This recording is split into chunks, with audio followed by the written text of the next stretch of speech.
Иногда на экзаменах вам могут дать задание вычислить значение вот такого выражения, ну или похожего на него.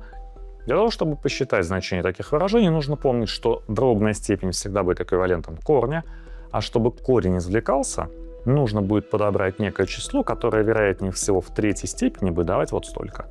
Следовательно, не всегда нужно записывать дробную степень как корень. Я рекомендую догадаться лишь, что, вероятнее всего, это число — это некая третья степень некого другого числа.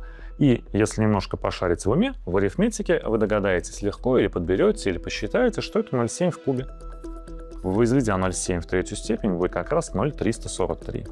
Следовательно, наше выражение преобразуется вот в такой вид. При возведении числа в степени сокращаются, и у нас остается 0,7 в минус 1. 0,7 это 7 десятых, 7 десятых в минус 1 степени. Возводя число в минус 1 степень, оно переворачивается, будет 10 седьмых. Это и есть наш ответ. Я думаю, вы поняли идею. Мотайте на ус и решайте.